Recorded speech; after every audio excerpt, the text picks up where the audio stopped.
यदि कोई आपके साथ छल कपट करे तो इन बातों को गांठ बांध लेना। जीवन एक ऐसा रंगमंच है जहां विभिन्न प्रकार के किरदार अपनी भूमिका निभाते हैं। इनमें से कुछ किरदार सच्चे और निष्ठावान होते हैं, जबकि कुछ ऐसे भी होते हैं जो अपने स्वार्थों की पूर्ति के लिए छल और कपट का सहारा लेते हैं। जब कोई व्यक्ति विश्वासघात करता है या धोखा देता है तो यह न केवल भावनात्मक रूप से कष्टदायक होता है, बल्कि यह हमारे आत्मविश्वास और दूसरों पर भरोसे की नींव को भी हिला देता है। ऐसे समय में हमें एक ऐसे मार्गदर्शक की आवश्यकता होती है जो हमें इस कठिन परिस्थिति से उबरने और भविष्य में ऐसे धोखों से बचने की बुद्धि दे सके। चाणक्य नीति इसी प्रकार का एक अमूल्य मार्गदर्शन प्रदान करती है। चाणक्य, जिन्हें कौटिल्य और विष्णुगुप्त के नाम से भी जाना जाता है, एक महान विद्वान, दार्शनिक, अर्थशास्त्री और रणनीतिकार थे। उनकी नीतियां जीवन के हर क्षेत्र में सफलता प्राप्त करने के लिए व्यवहारिक सलाह देती है। जब हम छल और कपट का शिकार होते हैं तो यह स्वाभाविक है कि हम क्रोधित, निराश और असहाय महसूस करें, लेकिन चाणक्य हमें सिखाते हैं कि भावनाओं में बहने के बजाय हमें शांत मन से स्थिति का विश्लेषण करना चाहिए और बुद्धिमानी से प्रतिक्रिया देनी चाहिए। उनकी नीतियां हमें न केवल धोखेबाजों से निपटने की कला सिखाती है, बल्कि हमें स्वयं को ऐसे व्यक्तियों से बचाने के लिए आवश्यक ज्ञान और दूरदर्शिता भी प्रदान करती है। इस वीडियो में हम चाणक्य नीति के उन महत्वपूर्ण सिद्धांतों और व्यवहारिक सुझावों पर गहराई से विचार करेंगे जो हमें तब मार्गदर्शन कर सकते हैं जब कोई हमारे साथ छल कपट करे। इन बातों को गांठ बांधकर हम न केवल वर्तमान संकट से निपट सकते हैं, बल्कि भविष्य में भी धोखे और विश्वासघात से अपनी रक्षा कर सकते हैं। नंबर 1, धोखे की प्रकृति को समझना। किसी भी समस्या का समाधान खोजने से पहले उसकी प्रकृति को समझना अत्यंत आवश्यक है। धोखा क्या है? यह एक ऐसा कार्य है जिसमें कोई व्यक्ति जानबूझकर दूसरों को गलत जानकारी देता है, तथ्यों को छुपाता है या विश्वास का दुरुपयोग करता है ताकि वह अपना स्वार्थ सिद्ध कर सके या दूसरे को हानि पहुंचा सके। धोखा कई रूप ले सकता है। झूठ बोलना, यह धोखे का सबसे सामान्य रूप है, जिसमें कोई व्यक्ति जानबूझकर असत्य बात कहता है ताकि दूसरे को भ्रमित किया जा सके। विश्वासघात, जब कोई व्यक्ति हमारे भरोसे को तोड़ता है, खासकर तब जब हमने उस पर गहरा विश्वास किया हो, यह रिश्तों में सबसे अधिक दर्दनाक होता है। धोखाधड़ी, इसमें वित्तीय या व्यवसायिक लाभ के लिए छल और कपट का उपयोग करना शामिल है। मैनिपुलेशन, यह एक ऐसी तकनीक है जिसमें कोई व्यक्ति दूसरों को अपनी इच्छा के अनुसार कार्य करने के लिए गुप्त रूप से प्रभावित करता है। पीठ पीछे बुराई करना, यह भी एक प्रकार का धोखा है जिसमें कोई व्यक्ति हमारी अनुपस्थिति में हमारी प्रतिष्ठा को नुकसान पहुंचाने की कोशिश करता है। चाणक्य नीति हमें सिखाती है कि हमें मनुष्य की प्रकृति को समझना चाहिए। हर कोई ईमानदार और सच्चा नहीं होता। दुनिया में ऐसे लोग मौजूद हैं जो अपने हितों के लिए किसी भी हद तक जा सकते हैं।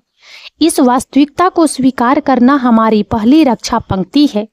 जब हम यह जान लेते हैं कि धोखे की संभावना हमेशा बनी रहती है, तो हम अधिक सतर्क और सावधान रहने के लिए तैयार हो जाते हैं। नंबर 2, जब धोखा हो जाए तो क्या करें? चाणक्य के सिद्धांत, जब हम धोखे का शिकार हो जाते हैं तो हमारी प्रतिक्रिया महत्वपूर्ण होती है। चाणक्य नीति हमें इस स्थिति से निपटने के लिए निम्नलिखित महत्वपूर्ण सिद्धांत प्रदान करती है। शांत रहें और भावनाओं पर नियंत्रण रखें। जब हमें पता चलता है कि हमारे साथ धोखा हुआ है तो क्रोध, दुख और निराशा जैसे तीव्र भावनाएं उठना स्वाभाविक है, लेकिन चाणक्य कहते हैं कि भावनाओं में बहकर कोई भी बुद्धिमानी भरा निर्णय नहीं लिया जा सकता। इसलिए सबसे पहले शांत रहना और अपनी भावनाओं पर नियंत्रण रखना आवश्यक है। एक शांत मन स्थिति का सही आकलन करने और उचित कार्रवाई करने में हमारी मदद करता है। स्थिति का विश्लेषण करें। धोखे के कारणों, परिणामों और इसमें शामिल लोगों को समझने के लिए गहराई से विचार करें। किसने धोखा दिया, क्यों दिया, इसका हम पर क्या प्रभाव पड़ा? क्या यह एक सुनियोजित षड्यंत्र था या क्षणिक भूल? स्थिति का सही विश्लेषण हमें आगे की रणनीति तय करने में मदद करेगा। सबूत इकट्ठा करें। यदि संभव हो तो धोखे के सबूत इकट्ठा करें। यह भविष्य में अपनी बात को सही साबित करने और न्याय पाने में सहायक हो सकता है। मौखिक बातों पर भरोसा करने के बजाय लिखित दस्तावेज, ईमेल, संदेश या अन्य भौतिक साक्ष्य महत्वपूर्ण हो सकते हैं। अपनी कमजोरियों को पहचानें। चाणक्य कहते हैं कि धोखा अक्सर हमारी अपनी कमजोरियों का फायदा उठाकर दिया जाता है। अपनी कमजोरियों को पहचानें और भविष्य में उन्हें दूर करने का प्रयास करें। क्या यह बहुत अधिक विश्वासी थे? क्या आपने महत्वपूर्ण संकेतों को अनदेखा किया? आत्मनिरीक्षण करना महत्वपूर्ण है। नंबर 3, भविष्य के लिए सीख। धोखे से कैसे बचें? एक बार जब हम धोखे का शिकार हो जाते हैं तो यह महत्वपूर्ण है कि हम इस अनुभव से सीखें और भविष्य में ऐसे धोखों से बचने के लिए कदम उठाएं। चाणक्य नीति इस संबंध में भी बहुमूल्य मार्गदर्शन प्रदान करती है। अंधविश्वास से बचें। किसी पर भी आंख मूंदकर विश्वास न करें। चाणक्य कहते हैं कि अत्यधिक विश्वासघात का कारण बन सकता है। लोगों को उनकी पिछली हरकतों और स्वभाव के आधार पर आंकें, न कि सिर्फ उनकी मीठी बातों पर। सतर्क रहें। हम हमेशा अपने आसपास की परिस्थितियों और लोगों पर ध्यान दें। छोटी छोटी बातों को भी अनदेखा न करें, क्योंकि कई बार धोखे की शुरुआत छोटे संकेतों से ही होती है। अपनी जानकारी को सुरक्षित रखें। अपनी निजी और महत्वपूर्ण जानकारी को हर किसी के साथ साझा न करें। वित्तीय जानकारी, पासवर्ड और अन्य गोपनीय डेटा को सुरक्षित रखें। समझौतों और वादों को लिखित में लें। व्यावसायिक या महत्वपूर्ण व्यक्तिगत मामलों में सभी समझौतों और वादों को लिखित में दर्ज करें। मौखिक समझौतों पर पूरी तरह से भरोसा करना जोखिम भरा हो सकता है। लोगों को परखें। किसी के साथ घनिष्ठ संबंध बनाने से पहले उसे अच्छी तरह से परख लें। देखें कि वह अपने वादों का पालन करता है या नहीं, उसका व्यवहार कैसा है और क्या वह भरोसे के लायक है। ज्ञान और बुद्धि का विकास करें। चाणक्य कहते हैं कि ज्ञान ही सबसे बड़ा हथियार है।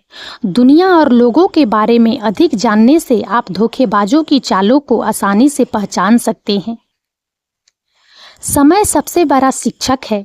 समय के साथ हम लोगों के असली चेहरे को पहचानना सीख जाते हैं। अनुभवों से सीखें और भविष्य में अधिक सावधान रहें। नंबर 4, धोखेबाज से कैसे निपटें। चाणक्य की रणनीतियाँ। चाणक्य नीति हमें यह भी सिखाती है कि यदि हम धोखे का शिकार हो जाते हैं तो धोखेबाज से कैसे निपटा जाए। अपनी प्रतिक्रिया को रणनीतिक बनाएं। अपनी प्रतिक्रिया को भावनाओं के आधार पर तय न करें, बल्कि एक सुविचारित रणनीति के तहत काम करें। धोखेबाज को यह न दिखाएं कि आप कितने आहत या क्रोधित हैं, क्योंकि वह इसका फायदा उठा सकता है। उनकी कमजोरियों का फायदा उठाएं। हर व्यक्ति में कुछ कमजोरियां होती है। धोखेबाज की कमजोरियों को पहचानें और उनका उपयोग अपने लाभ के लिए करें। यह कानूनी या सामाजिक दबाव के माध्यम से हो सकता है। अपनी प्रतिष्ठा की रक्षा करें। यदि धोखे के कारण आपकी प्रतिष्ठा को नुकसान पहुंचा है तो उसे बहाल करने के लिए कदम उठाएं। सच्चाई को सामने लाएं और लोगों को बताएं कि आपके साथ क्या हुआ। समझौते से बचें यदि संभव हो। यदि धोखेबाज आपसे समझौता करने की कोशिश करता है तो सावधानी बरतें। कई बार यह एक और चाल हो सकती है। यदि समझौता करना आवश्यक हो तो अपनी शर्तों पर करें और सुनिश्चित करें कि आपको पर्याप्त मुआवजा मिले। सबक सिखाएं। धोखेबाज को यह एहसास दिलाना महत्वपूर्ण है कि उसके कार्यों के परिणाम होते हैं। उसे कानूनी या सामाजिक रूप से जवाबदेह ठहराएं ताकि भविष्य में कोई और उसका शिकार न बने। नंबर 5, क्षमा का महत्व। हालांकि चाणक्य अन्याय के खिलाफ कार्रवाई करने और धोखेबाजों को सबक सिखाने की बात करते हैं, वे यह भी समझते थे कि नकारात्मक भावनाओं को लंबे समय तक अपने भीतर रखना हानिकारक हो सकता है। क्षमा हालांकि धोखेबाज के लिए नहीं, बल्कि अपने स्वयं के मानसिक शांति के लिए महत्वपूर्ण हो सकती है। क्षमा का अर्थ यह नहीं है कि आप धोखे को भूल जाएं या उसे सही ठहराएं। इसका अर्थ है कि आप उस दर्द और क्रोध को छोड़ दें जो आपको बांधे रखता है। जब आप क्षमा करते हैं तो आप खुद को नकारात्मक भावनाओं के बोझ से मुक्त करते हैं और आगे बढ़ने के लिए स्वतंत्र होते हैं। चाणक्य यह भी सिखाते हैं कि हर किसी को दूसरा मौका देना बुद्धिमानी नहीं है। कुछ लोग अपनी आदतों को कभी नहीं बदलते और बार बार धोखा देते हैं। इसलिए क्षमा करते समय विवेक का उपयोग करें और यह सुनिश्चित करें कि आप खुद को फिर से खतरे में नहीं डाल रहे हैं। जीवन में धोखे और विश्वासघात का सामना करना एक दुखद वास्तविकता है, लेकिन चाणक्य नीति हमें सिखाती है कि इन परिस्थितियों में भी हम अपनी बुद्धि, धैर्य और रणनीतिक सोच के माध्यम से उबर सकते हैं और भविष्य में ऐसे धोखों से अपनी रक्षा कर सकते हैं। जब कोई आपके साथ छल कपट करे तो इन बातों को हमेशा याद रखें। शांत रहें, स्थिति का विश्लेषण करें, सबूत इकट्ठा करें, जल्दबाजी में प्रतिक्रिया न दें, विश्वसनीय लोगों से सलाह लें, अपनी कमजोरियों को पहचानें, धोखेबाज के इरादों को समझें, अपनी सुरक्षा सुनिश्चित करें, कानूनी विकल्पों पर विचार करें और बदला लेने की भावना से बचें।